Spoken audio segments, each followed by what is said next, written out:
right, welcome to Ryan Research. I'm your host, Peter Ryan. I am joined today by Colum Kenny. He is a journalist, barrister, and historian. He is the Emeritus Professor at Dublin City University and the former chair of the Masters in Journalism program at Dublin City University. One of the things that he is most known for is one of his books that was very impactful on me, which is The Enigma of Arthur Griffith. In this book, Colum goes through Arthur Griffith's life, especially his writings and his work. He explores that, challenges assumptions that many people have about one of Ireland's greatest founders, and provides a lot more nuance. So I'd like to introduce Colum and ask him to give any other short biographical details about himself that I missed there. Well, let me say it's a pleasure to be here. I think we can all learn something from the life of Arthur Griffith, to be quite honest. I think he's relevant to the kind of paradigm that we have to negotiate now in the world, to pragmatist, and I'm very glad that you give me the opportunity to speak about him. Wonderful. So to start us off, what led you to writing your book about Arthur Griffith, and what were the influences that were going into it? Three things led me to write it.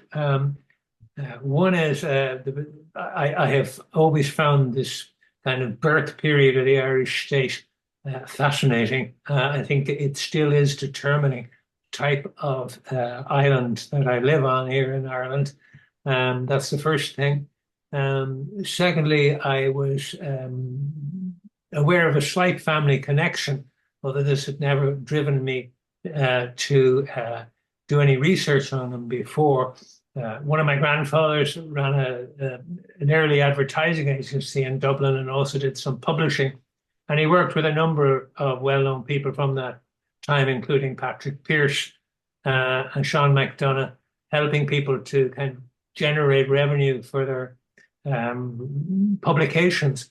And indeed, he was asked by Arthur Griffith to come and help to manage the early Sinn Féin yearbooks, the third and fourth one that were produced, which were themselves a kind of radical initiative, a sort of attempt to provide a database for the development of Irish manufacturing. But the most immediate cause of me writing the book was that I was asked over a decade ago to contribute an essay on Griffith's journalism to a collection on journalism in Ireland in the early 20th century. And people forget that he was an extremely influential journalist. He edited and basically ran a series of small radical newspapers, Republican newspapers, that were very influential on his generation, starting in 1899 with the United Irishman. And thereafter, for 20 years, it was his main occupation, in fact. And when did that pursuit in writing a concise essay, how did that evolve into a larger book project? As I read what he had written, I realized indeed there was probably a book in each of those newspapers in their own way because of the content on them, and that they've never really been studied in great depth. Journalists are, sometimes neglected by historians. There's a kind of dismissive attitude that journalism is somehow the first draft of history, as though that in itself is a bad thing.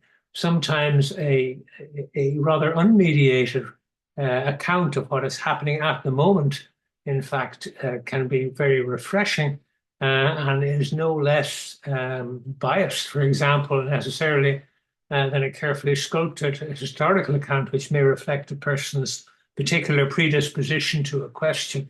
And I just found his journalism fascinating, as others before me have done, including, may I say, James Joyce, who was more interested in Irish politics than some of the Joyce people acknowledge.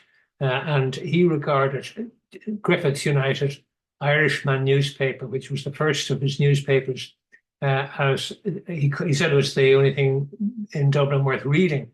Which, of course, was a typical Joycean exaggeration, but it did reflect on his part a respect for Griffith, who had given Joyce advice on one occasion and who had also become the only editor to publish a letter when Joyce couldn't get Dubliners published because of references in it to the king and to other matters, to royalty and other matters.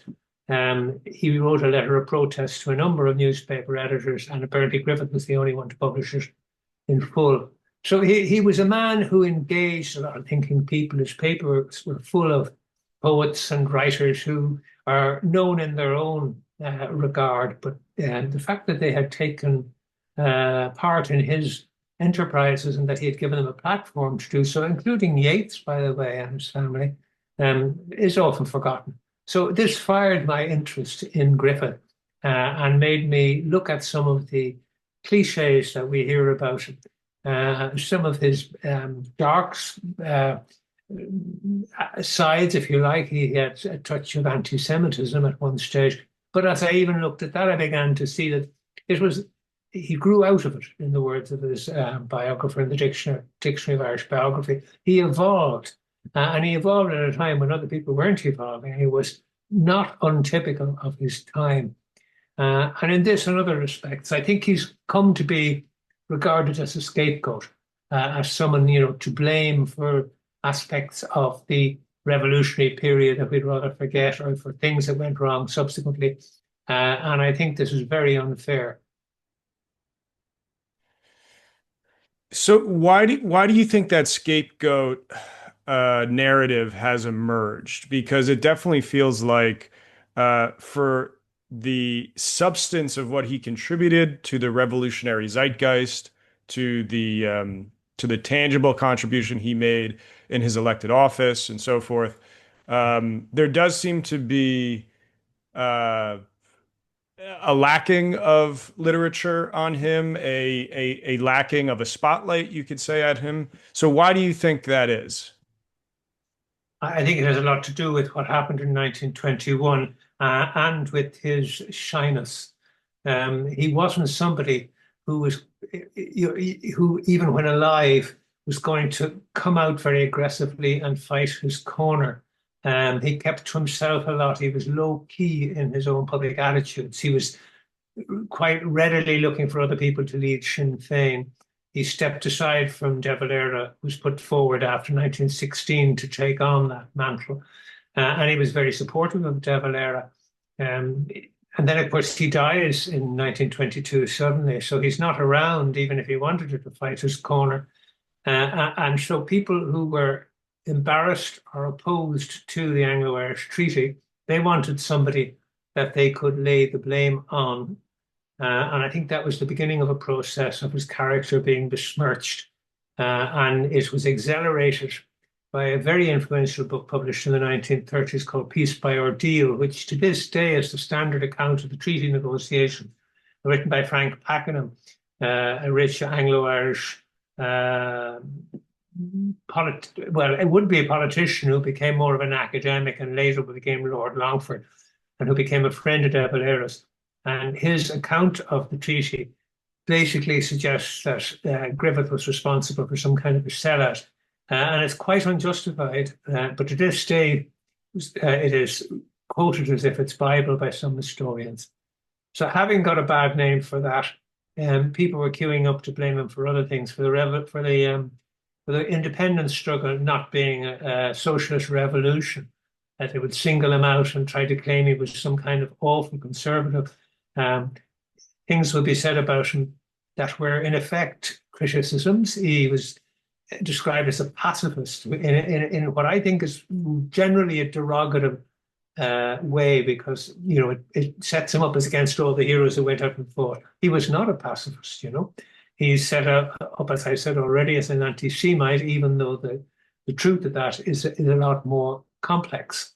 And so it went with him over time, and he was dead. There was nobody, as you said, his biography didn't get written, or as you suggested, he didn't have a biography for a long time. In English, his first biography comes about 1959 from Pádraic Colum, an old friend is. And even since then, if you compare it to, say, Michael Collins or to De Valera, and you go in and you look in a bookshop, you'll find far more books about De Valera and Collins, even though Griffith was the one who founded Sinn Féin, even though Griffith was the one who was president of the Dáil Éireann for longer than De Valera. even though he was the person who led the treaty negotiations in London and inspired a generation of Republicans through his work as a journalist. So I think when you see that kind of thing, it interests me as someone who's also a journalist. Why is it? What's happening here that people want to let Griffith be neglected? And really, I think a crucial moment came at Brian May's biography, which predated my own by something like 20 years. He opened up this issue in a way and pointed out a number of things that were wrong about what had been said about Griffith, but unfortunately it was pretty much ignored, I think, in some ways. So I was very happy to get the opportunity. Owen McGee had then written another biography, but I wanted to put something into the frame that was challenging and accessible. And that's why I did write this book, The Enigma of Arthur Griffith. And it sold well. And, I'm happy that it seems to have had some kind of a response. The other thing is Griffith isn't sexy. He's not Michael Collins out there with a gun, and I don't know if you could call De Valera sexy, but he did end up in prison in 1916. But Griffith was a quiet, down-to-earth, pragmatic individual. He didn't like stunts because he felt very often that they rebounded on the poor and the working people. And this was, something that was taught to him, early in life by some of his mentors. One of the reasons he didn't particularly like, although he's a friend of James Connolly, the socialist, he didn't particularly like Jim Larkin. He just felt, stunts were grand, the heroic, we've had a lot of heroic losses in Ireland, the failures that were remembered and sung about, but didn't actually, in the end of the day, achieve very much. He wanted to achieve something, and that's the key to understanding Griffith. He really wanted to get results. Yeah, I think in that vein as well, what gets lost on Griffith as more of a conservative temperament, like you said, sort of someone that was avoiding stunts. A context that many people seem to leave out of that description is that Griffith was arriving into the 1916 to 1922 years as an older gentleman, and he had his share of stunts in his younger days. And the specific example I'm thinking of is the Irish advocacy for the South African Boers. And so when you zoom in on that time period of Griffith, 10, 15 years before the revolutionary firmament really culminates, Griffith was part and parcel to street demonstrations, protests, mixing it up with police even. So this was a man that was not uh, ignorant of, rabble rousing or getting confrontational.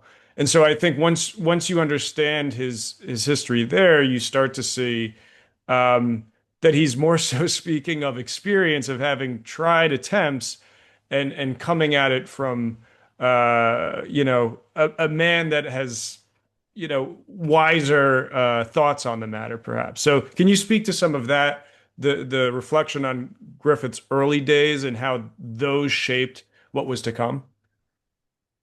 Yes, indeed, and both in relation to his absolute desire to avoid a split in the movement, and in relation to his reluctance to use violence, as you say, he had himself not been averse to supporting the Boers in their struggle against British imperialism as he saw it, and he went out for a couple of years to South Africa. Now he seems only to have worked there, but I have suspicions, and they're no more than that, that he may have been there on some kind of a fact-finding mission or encouragement mission sent by the Irish Republican Brotherhood, of which he was a member. But at any rate, he didn't really stay too long. He was brought back to edit the United Irishman, which was being set up with the support of the Irish Republican Brotherhood. But again, he's out, opposing the Boer War on the streets, and gets arrested with James Connolly and Maud Gonne on one occasion, when they run the gauntlet. When Joseph Chamberlain, who was the Home Secretary, was very much in charge, if you like, at the British end of the Boer War from a political point of view, is visiting Dublin to get a doctorate from Trinity College.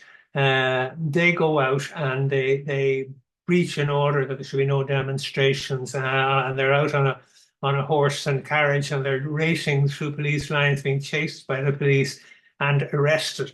Um, and brought before the court and charged. And Griffith has a fortunate lapse of memory when he's asked, if it's true that Connolly was handing out these leaflets, and he couldn't really recall what had happened. And that episode, by the way, where some Trinity College medical students also played a role, in their case, a pro-British role, is recalled by James Joyce in one of his works. It's actually, he does a riff on it. So again, like when Griffith is in jail after 1916, when they round up the leading leaders, even the ones who didn't go out in the end on the street, he's concerned about what's happening, and he writes about this. And again, when when he is interned a further time by the British, he writes to his friend, the painter Lily Williams, and he says that we're going to have to resist any opportunity by any attempt by the British to bring in conscription in Ireland, or to deny Irish people the right to hold a gun. And he said we'll have to do this by any weapon available to us, by pitchfork, by guns, and so on, by sword and whatever. And even during the War of Independence, when De Valera goes away to America for most of the War of Independence, and Griffith is actually acting president of the Dáil, he's responsible for a lot of what is happening. And this is remembered afterwards, and people like Collins talk about it. So it wasn't that he was some kind of reluctant, person who just didn't dare put his head above the parapet, or that he was some kind of absolute pacifist. He just felt violence was not the way to get what he wanted, that it would rebound on the poor, that it would alienate the Unionists, and that it would split the movement. And it was a movement, his Sinn Féin movement. That's what he called it. And I think it's a very significant word. He didn't use the word party.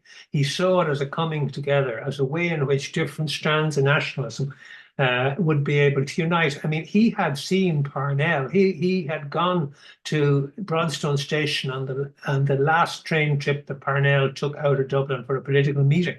And there even seems to be a suggestion in one of his articles that he shook hands with the man.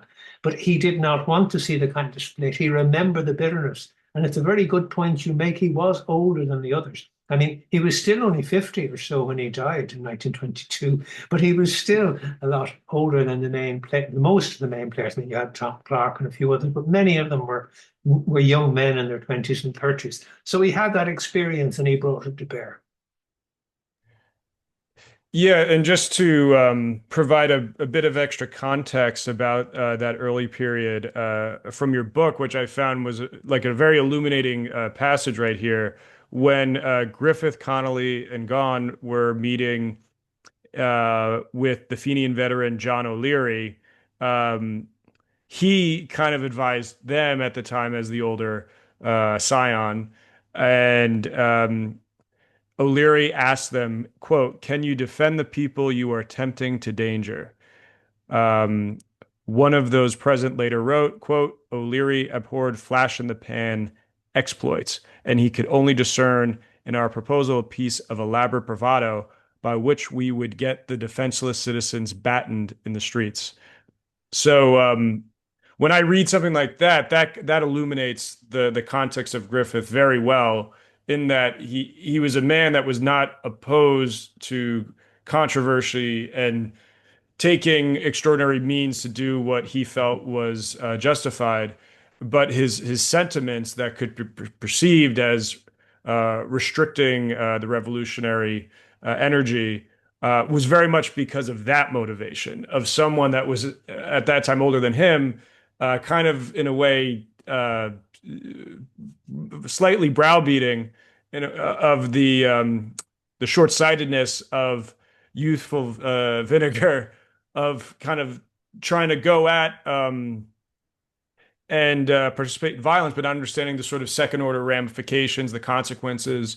And I think that was always something that factored into Griffith's mind, no matter what the subject was. He kind of always started to think about what's the knock-on effect? What's the second? What's the third order consequence? How does this affect people that aren't, signing up to be a revolutionary soldier? So that's one of the sections, of which there are many in your book, that just provide this window that helps you understand quite a bit. And one of those as well, to move forward, is how the subtitle of your book is Father of Us All. And you document how this kind of quote pops up among very prominent figures that were contemporaries of Griffith. So can you explore, if you want to talk about the O'Leary quote, please do as a preface. But then if you want to explore what is the significance and the context of that line, Griffith as the father of us all? Well, yes, on the O'Leary thing, I think it is worth just pausing for a moment because that's a great quotation for that about him that I include in the book. And he was, I mean, he was the sort of signal Fenian who was around still in Dublin, and he seemed to run a kind of private library for young enthusiasts out of his room. He would lend books to people from his rooms and talk to them. And he was the person who was asked to award a prize at an early stage that Griffith had won. And these contacts, these influences, they don't fit the caricature of Griffith at all. Nor if you read his paper, by the way, there's much of what's written in it from the very start of the United Irishman. I mean, radical is as radical does. And Griffith was motivated by Republican a Republican desire to see change, but to see it for an act, not just for symbolical, purposes, but to see actual change. And that was what he was about. And he was inspiring people like Collins, who is said to have made this statement about him being father of us all, and Harry Boland on the other side in the Civil War, who had said, this pretty much the same thing, was being quoted as having said the same thing. He was seen as somebody who people went to for advice, who people read. Now, he wasn't always the easiest person. He didn't suffer fools gladly always. He could be quite gruff. But then again, I mean, he was trying to do a lot. Getting a paper out every week under British pressure often. I mean, the British shut it down. There were threats of legal action. The United Irishman was not shut down by the British. It was shut down by a priest who sued them. And Griffith shut it down, because he realized he wouldn't be able to face the consequences of this defamation action. And then he opened the Sinn Féin newspaper in its place, the one actually called Sinn Féin, same name as the new movement. And he was looked up to many people. Lily Williams had a great relationship with him, the painter, in the same way. People saw him as somebody who would have this kind of balanced view towards people. Now, it irritated people. It irritated Patrick Pearse vocally. He articulated on one occasion, but yet he was back. He could be back talking respectfully with Griffith. Same with Connolly. Connolly wasn't afraid to, say he disagreed with Griffith on many things, but he also calls him his friend in 1909 in writing. So it's not simplistic. We want a cardboard cutout, I think, view of the revolution as one glorious episode or something. It just isn't like that. It isn't even much of a revolution in the end of the day. But Griffith, from the outset, was anxious to ensure that he would steer people towards a certain course of action and was prepared to compromise. He compromised on his republicanism. That's why when he brought out The Resurrection of Hungary, this tract in the first decade of the 20th century, it wasn't because he was espousing monarchism that he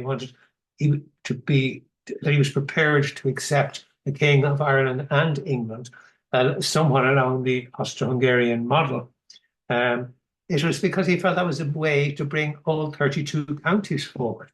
That this would bring there was a way through which might actually keep Ireland united, and then gradually, you might move it from there once it had its own parliament again under a joint sovereign. You could move it on from there to something else. It wasn't that he was selling out on his republicanism, and this is one of the ways in which he differs from De Valera, who makes this extraordinary speech in 1921 in August, which is absolutely off the agenda as far as I can see for people to talk about, where he says any county that wants to convoke itself out of a united Ireland, out of an Irish republic. Amazing. De Valera makes that statement before the plenipotentiaries even go to London. But yet then De Valera gets up and makes a song and dance about the symbolism of the crown. and the oath, which to Griffith, which was just nonsense. It was talking about, it wasn't that symbols weren't important, but it was just talking about things that were not the priority. To him, the priority was the welfare and material welfare of the people and the unification of the island. Yeah, so and that's where I always have considered like Michael Collins' The Path to Freedom conception and the narrative that goes along with that.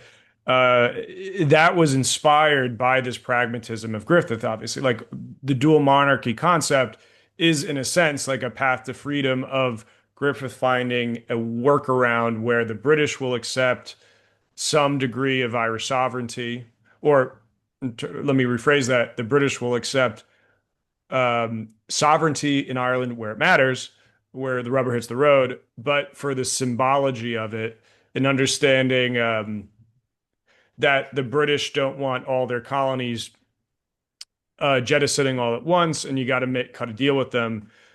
Griffith saw this as a sufficient solution that he could get the actual sovereignty that mattered. They could do the pomp and circumstance, and the which seemed like for a man like Griffith, who was didn't go to university, was a self-starter, had his days in the library where he taught himself. The idea of pomp and circumstance seemed, I'm sure, very frivolous to him, and all that mattered was the practicality. And so yeah, so you have Griffith develop this proto path to freedom argument, and I think that walks us into a nice transition of what that sovereignty he hoped to utilize for was the economic policy of Ireland. And I think that's where he saw if he could get his hands over economic policy, he could develop Ireland to a degree where once you had the economic capacity, you could make the go for full sovereignty. And so, can you now speak to Arthur Griffith's economic perspective? Yeah, absolutely. Now, not as an economist, because I'm not qualified to speak as an economist. I'll speak of it as one of the absent agendas in Irish historiography, I think, and in people's understanding of what was happening. Absent in the sense that he was very concerned about the material welfare of people. You read his paper and it's full of it. He talks of it from an early stage, and he's doing things to develop it. Sinn Féin founds a bank so that they can lend money to small Irish enterprises. He's concerned. He sets up a Dublin Christmas fair for Irish manufacturers because to get their goods out there. He's doing practical things, Griffith. He's always trying to see what he can work. His paper Sinn Féin he was subtitled the Irish Industrial Journal. He was heavily involved in working, to support the Industrial Development Association, which was being set up by nationalist business people in Cork and Dublin and elsewhere. So he's doing those practical things. He's a man who's running his own newspaper. That's a very practical thing, trying to make ends meet, getting the production together, rolling up his sleeve. He would be seen rolling newspaper kind of rolls of paper in to do the thing. He was that kind of an individual. And when you open the paper, you find, he's giving a platform to people to write about banking, capitalists to write about banking. Fred Ryan, the socialist, to write about, a critique of capitalism. He's writing himself about practical things. He's talking about the possibility of a motor industry in Ireland 8 or 9 years before Ford comes to Cork. And when you look at some of what has been said about him by Patrick Lynch and a number of other respected Irish economists later on, they recognize that here is if not unique, an unusually informed individual in terms of the people who we talk about usually in terms of the War of Independence. I mean, Griffith was Foreign Affairs Minister in the first Dáil. Collins was Minister for Finance. I don't know how much Collins knew about finance or economics. I mean, he was effective in trying to, float loans and things like that. But there were very few people there who had a track record like Griffith's over 20 years of knowing about the nuts and bolts of how businesses work. Now, I'm not saying he was a great big businessman, no more than he was an economist. I mean, Griffith had left school young. I mean, he wasn't a university person like De Valera, like a number of the other people around him. He didn't purport to have great economic skills, but he had read a number of economists. He read voraciously in every direction. His rooms in Summerhill, where he lived with his old mother, were piled high with books. So I could see again and again, and I was doing the research first on the article about journalism and then on Griffith himself. But there was all this stuff, and nobody seemed to be, analyzing this or talking about it. There was very little. I mean, Brian May talks about it somewhat. There is. I'm not saying nobody has spoken about it. The Griffith biographers have mentioned it, other Griffith biographers. But generally speaking, there seems remarkably. I think we have been too much interested in, the guns and the explosions, the glorious War of Independence, which was a lot of very brave people in it, but it was a relatively minor event in some respects. On the scale of things internationally, it was crucial in helping us to engineer the British into doing some kind of a peace deal. But it was not going to get us very far in terms of what happened afterwards. We needed to put in place schemes that would help us. And of course, what was to happen was that instead of that, Griffith would die and we'd have a civil war, which wrecked the country in terms of its potential startup. It did a lot of damage, which is again something that's not spoken about or quantified very much, and certainly not in accessible terms.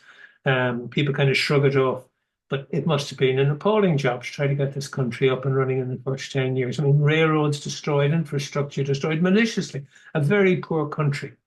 And Griffith had identified ways in which, too, the British had prejudiced the Irish economy. These were things that were not necessarily very obvious. The control of shipping, the fact that what it meant that so much Irish agriculture was going raw to Britain. The cattle exports on the hoof, and raw product was going there, not being processed in the Republic. The way that the economy had been manipulated, and this was very important to him in terms of what he felt were false figures about what the British were putting in. First of all, he believed that the figures were exaggerated about what it cost to Britain, to be in Ireland. The British would always make out they were kind of doing Ireland a favour. Apart from the fact that he would contest those figures, he would also say against that you have to set off, various ways in which this economy since 1800, since the Act of Union and since the Customs Act of the early 19th century, in which it has been exploited, and therefore there should be a cost set off against that. And that is hidden in the treaty, where they talk about meeting the public debt, making a contribution to the public debt of Great Britain. Had Griffith and Collins lived, there is no doubt about it, that they would have very actively insisted. I mean, Griffith did some costings of it. Now, he might be wrong. You might completely reject them as politically motivated. But where is the debate about that? Where is the clearly accessible discussion about those things? And the answer is, as far as I can see, it's in very few places and quite obscure places. Yeah, it's a remarkable conduit to examine the treaty, to examine the wider decision making that Griffith employed, and again, sort of Griffith's ideas in shaping the zeitgeist. And this is a question that I had to answer in my master's thesis for UCD, where I picked a topic that was very parallel to Griffith's economic thinking, which was uh, the Irish revolutionaries were trying to raise capital on the formal markets of Wall Street in America. And they tried to initially, but they were actually outlawed by all people. A young Franklin Delano Roosevelt they actually spoke to, who advised them not to raise capital because of it was a regulation problem in America. They couldn't raise on a formal market for bonds for a revolutionary government for a country they were allied with. But so you have sort of an inkling at the start of the revolution um, that the Irish wanted to do that. Then fast forward as the treaty is shaping up and as this is becoming assumed by the broader public around the world, um, they are actually propositioned. The Wall Street guys come back to the Irish Republicans and they say, we want to sell bonds for you in America. And so it is this huge, I think, pivotal moment that is very much under discussed, where they shift from wanting to do that a few years prior to in this critical moment. They are propositioned. They have the red carpet rolled out for them, and the two principal uh, liaisons for that project were actually Harry Boland and Joseph Connolly, no relation to James Connolly. Uh, Mm. and so, not to belabor my own work, but an incredible piece of information from these two men, from Joseph Connolly on December 12th, 1921. He says, Wall Street is very much alive and very keen on placing money in Ireland. They are, however, so insistent and occasionally so insidious that I feel every precaution should be taken to prevent exploitation. Furthermore, Harry Boland would write to Collins on January 17th, 1922, where he said the same propositioning that Connolly was given. He goes, I would like to see Ireland financed by the Irish money lying in Irish and English banks. Some of the smaller South American republics were financed by the National City Bank of New York, who in turn succeeded in having American armies of occupation drafted into these republics, then took control of the complete resources of these two unfortunate countries. Um, and so, and then Connolly also ends his letter by saying, I feel that you are all as fully conscious of the dangers of American finance as I am. Um, so just to give us this setup here, these two men not only reject uh, this propositioning to, like like you were saying, for a new Irish state, it was a very poor country. They needed money. They wanted to develop, and they just out of hand rejected this opportunity. And so no, I felt at this time no one sufficiently answered that. So I had to say, okay, let me open up to every word they said and every influence on these men. And it's my conclusion that you don't get those letters without Arthur Griffith fundamentally shaping the zeitgeist. And specifically, like you can see in the Boland letter, he's talking about Irish money lying in Irish banks. That's in a direct call out to everything Arthur Griffith said about um, how Irish banks had all this savings. It wasn't that the Irish weren't saving and weren't due diligent in that regard. It was that the Irish banks themselves were not actually investing in the economic development of the country.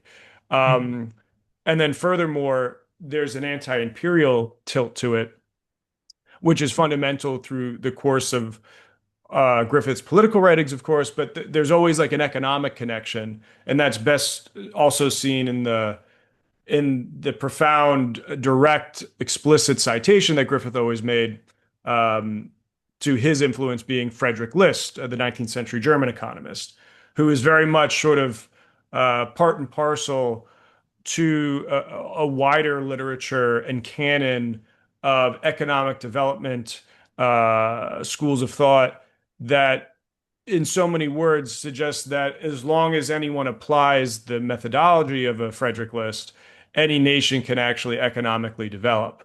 And so you see how Griffith was seeding the zeitgeist with all this influence, and then you get it in a period like that, 1921, with these two men, that fundamentally has a direct influence, I think, also on the tenor in which the Irish government would, seek out foreign denominated debt, which they did not really do until the turn of the mid-century.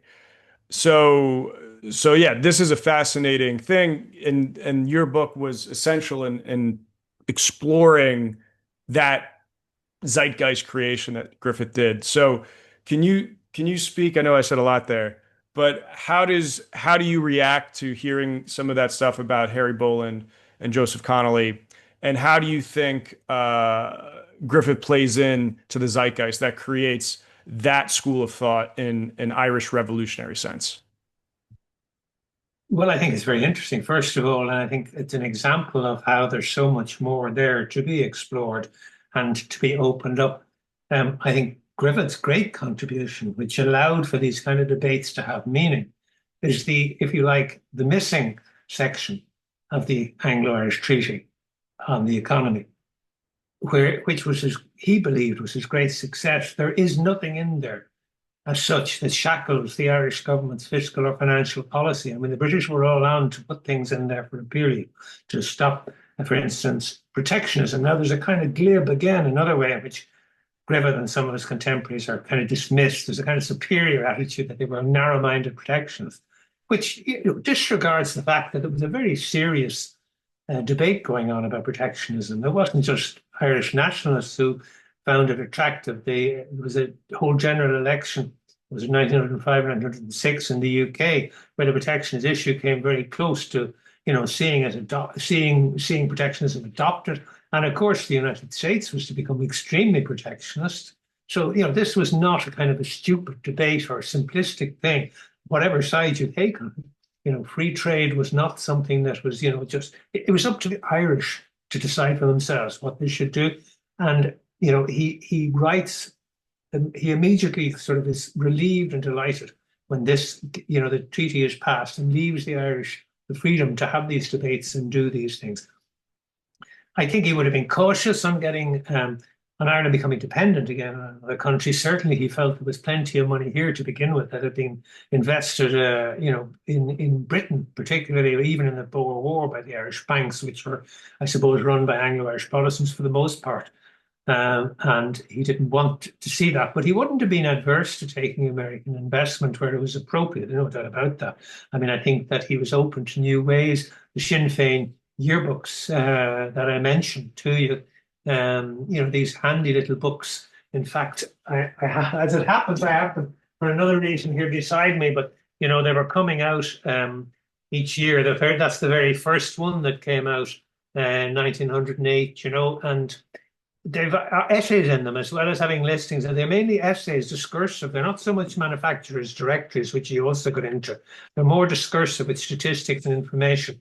And there's an essay, for instance, in one of the early ones about advertising, which is, very much advanced in terms of understanding the role of advertising, whether you like it or not, understanding it in the context of promoting Irish industry and getting it known abroad. So, he was open to these things and was not closed on financial matters either. And I think, what you've seen there is a fascinating example of how what he has made possible is leading to debates and discussions, and Irish people such as Boland and Joseph Connolly being able to make their minds up about things like this. They didn't have to kowtow to Britain. If they wanted to take investment from the United States, if they wanted to adopt protectionist policies or not, they didn't have to go to the Department of whatever in London and say, please, sir, can we do this? So that was a great victory. And I think that missing, because it's not in the treaty, people miss perhaps that the fact that it had been proposed by the British to put a more restrictive section into the treaty until days before it was actually signed. Yeah, so this is what's so captivating about this is the most hidden, I think, aspect of Griffith, which, if it is talked about, it is in this very dismissive, oh, they were narrow-minded protectionists, they were parochial. It was out of this reflex to hate all things foreign or something like that. And that couldn't be any further from the truth. On that note specifically, one of the things that challenges that directly is that the idea that protectionism means this isolationism from the world, and to some degree we can get that a little bit later down the road in this conversation. But Deb's later 1930s version of protectionism does have a quality of it that has a little bit of that. We don't really want to trade that much.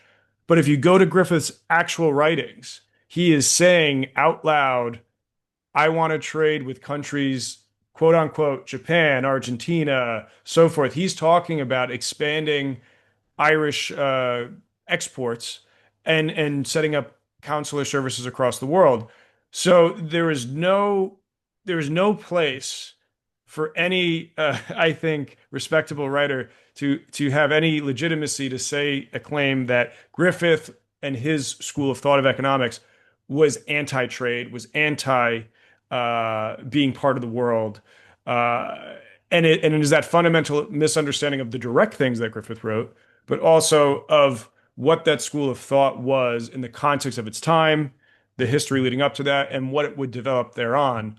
And so that's where, um, and I might be jumping above what your perspective is, and so I don't want to put words in your mouth, but that's where for what I write about, I hope to sort of visualize that school of thought continuity that you could go back to Irish nationalist-minded people in the 1780s, and they are talking about protectionism, tariffs to develop Irish industry, and there's this through line through Irish nationalist thought that Griffith sits as a tip of the mountain on. And then from a global perspective, as again, Griffith referenced Frederick List as his main influence, a 19th century German economist who nonetheless spent much of his formative influential years in America developing the Alexander Hamiltonian school of protectionism in America, the infant industries argument. Much of that was championed by Frederick List when he was over in America. And ultimately, it is, in my regard, part of a modern school of thought today, where a gentleman from Cambridge University, for instance, is the most famous for resurrecting it, Han-Jun Chang. In his book, Kicking Away the Ladder, that title is a direct reference to Frederick List's quotation about how development works, how more developed countries, let's say in England, they develop, but they want to kind of shroud what they did to develop in kind of a mystery and advocate laissez-faire free trade, which happens to suit them at the pinnacle of development and keeps That's right. everyone else down, kicking away the ladder. And so Chang actually, as a modern economic historian, actually provides the 100 years later that Griffith couldn't see, and of course he couldn't get everything right, being a man 100 years in the past. But Chang really gets to the kernel of what Griffith was talking about as part of this school of Frederick Listian thought. And Chang talks about how, yeah, every country that has really gone about the development path has used and employed these methods. And we can go further to see examples like South Korea, how Japan did it later down in the 20th century. And in his position, in connection to other modern economic development Yeah, exactly. school of thought, that yeah, this has legitimacy, this has evidence, this has the modern way that we look at data and we conceptualize all these things and working across geographies. So that's where I would hope people take all of that in consideration when they think about what Griffith was talking about, what those other men in 1916 to 1922 were talking about, that they weren't just having a reflexive instinct against anything foreign. They had a very legitimate, thorough, and global cosmopolitan conceptualization of the economy. And many contemporary economists today actually say the kernel of what they talked about is actually very much the correct way you do economics. So just please feel free to react however you would like to that. Well, no, I mean, we do forget at our peril. I mean, the shifts and of economic. I mean, we're back in the middle of tariffs, God knows now. But I wrote an article for the Irish Economic and Social History about Griffith, urging economists to get more involved in looking at him. And in that, I quote Griffith: "He couldn't resist being sarcastic in 1909 when the Americans then brought in some new tariffs because he'd been getting stick for advocating a form of protectionism. And suddenly the Americans were introducing tariffs. So Griffith had a shot at the Manchester School for its laissez-faire attitude. And he said, and I quote him, "The Manchester economists, with their formula of as good and as cheap, can now set about explaining to an amused world how utterly ignorant of economics is the United States."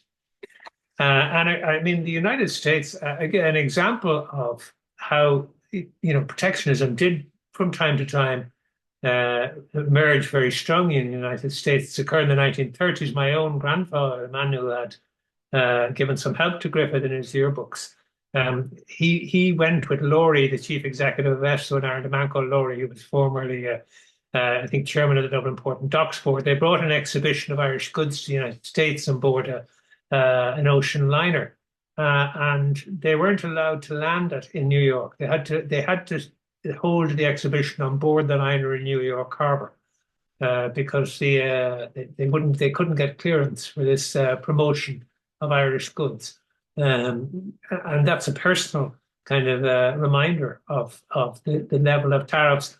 And Griffith, I mean, spoke very strongly about the kind of protection that he would have used, and he said he made a very strong speech at the very foundation of Sinn Féin in November 1905. He said protection doesn't mean the exclusion of foreign competition. It means rendering the native manufacturer equal to meeting foreign competition. He added, it does not mean we'll pay a higher profit to Irish manufacturers, but that we'll not stand by and see him crushed by mere weight of foreign capital. So, he was already fully aware of the tendency that does come with protectionism to push up prices domestically, and not simply because of the cost of production, but because of profiteering. So he wasn't a fool. These people weren't fools, and he wasn't an idiot. Sometimes a lot of people take comfort from, always saying the other guy's a fool and showing how stupid he is. These were not, this was a man who had given his life to considering these questions. And you can say he was wrong, that he was not informed enough. He was not a great economist. He hadn't been to university, but he had a point of view. And show me the people who had informed themselves better than Griffith of those who were involved in the so-called Irish Revolution. And you're not going to find too many of them when it comes to economics. For sure, and that's exemplified. And again, I always connect to his economics, the sort of political anti-imperialism, because so much like they feed on each other, and in that, I don't think you can find someone at that time in Ireland that has more written evidence of knowledge of global events, global struggles, causes. I mean, Griffith was writing about the Chinese Boxer Rebellion. So it's like, as far afield as China back then to developments. I think he was talking about, I remember there was a rebellion in Somalia, maybe against the British or somewhere in that part of Africa.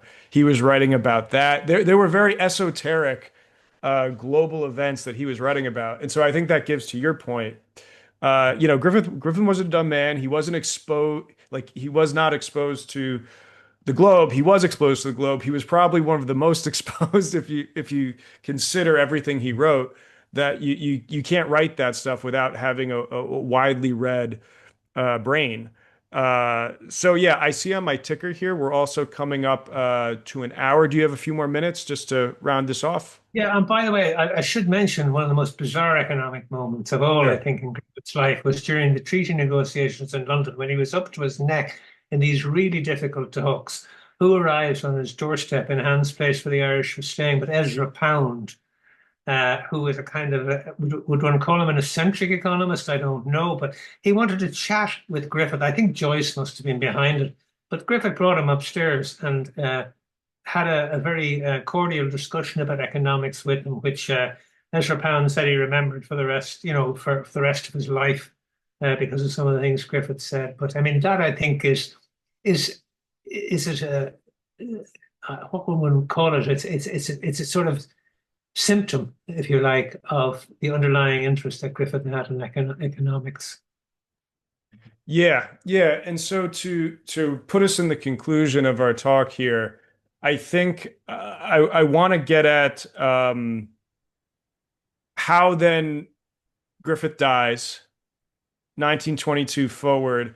How does the independent Irish state in its various iterations uh, deal with the wake of Griffith? And again, as we've now got into the topic of economics, and specifically your essay titled "A Man Who Has Both Arms," that you wrote in 2022. If you could kind of speak to that kind of rollout of the next 100 years and how there wasn't actually a lot of implementation to the Griffith economic thought, especially there's a misunderstanding of what exactly happened with Dev's protectionism in the 1930s.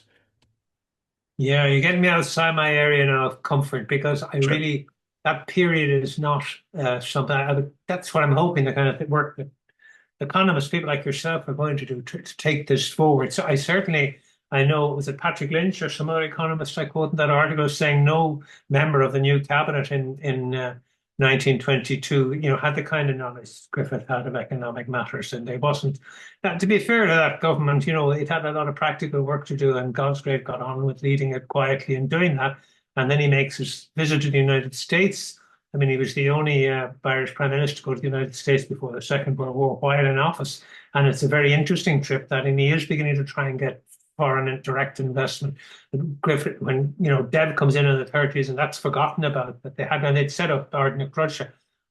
I'm not, I'm not on either wing, if you like, of the Fine Gael Fianna Fáil duo. I don't, I'm not here to glorify Griffith as somehow a person who represents the best of the Cumann Gael side of things. I mean, those parties weren't even founded when Griffith died. Cumann Gael was founded after, and I had an amused and irritated moment watching BBC a couple of years ago when Laura Kunsberg, a leading political reporter on it, was doing an interview with Leo Varadkar, or then Prime Minister Taoiseach, and he was bringing her around government buildings just before it began, as the voiceover was on it from the BBC, and they stopped the voiceover at one stage where Leo can be heard pointing to a great portrait of Michael Collins and saying, there's the man who founded the party of which I'm leader. Well, he didn't found Fine Gael. Fine Gael wasn't founded till 1933, and even Cumann Gael, its predecessor, wasn't founded until after, Griffith and Collins were dead. So, that's another day's work, I think, and I'd like to see people. It's a very interesting story. I mean, the story of our economy, and the economic damage done by the Civil War and the attempts to recover it in the 1920s alone, I think would make a great monograph, an accessible book, hopefully, not too nerdy, not too academic, something that people could read about. I think it's a neglected period. One written, again, I try not to bring any Civil War bitterness to what I write. My own background, my mother was kind of sympathetic to Dev, my father was the other way inclined. I wouldn't be a supporter of either party particularly, but I see that the practical issues that they have to address, and I think it's very interesting. And I also don't. I'm not a hagiographer of Griffith. I don't think he's some kind of perfect saint, And maybe there's a lot that was impractical, but he got the ball rolling. And the question is, who then takes up that ball in a practical way? Was the economic war where did that come out of? What had happened between Griffith's death and the economic war of De Valera, and was the economic war advisable, in terms of what had gone before? Was it a desert of economics? It can't have been. There must be more there to look at in colorful and interesting ways that people can relate to. And that's very important for where we are now, because if we're facing into a united Ireland, there's going to be major economic questions. And, we have to bring more to the table of an economic Ireland. The same old Civil War arguments, about symbols. We have to bring economic reality to it, but also by economic reality, I don't mean just recognize the cost of it. I mean recognize the processes that are necessary to get people actually working together to facilitate it. And are we, all of us on this island, on both sides, prepared to do what Griffith was, which was to fall short of the ideal, like he wanted a republic.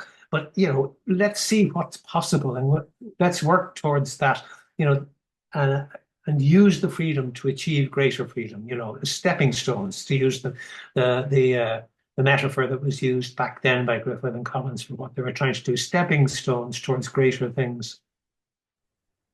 Exactly. Yeah, there's definitely a lot of resonance for if the country gets united, how will that shape things? I mean, even back in their day, the idea of the North and the South was also divided along economic lines. The North was industrialized, the South was rural farming.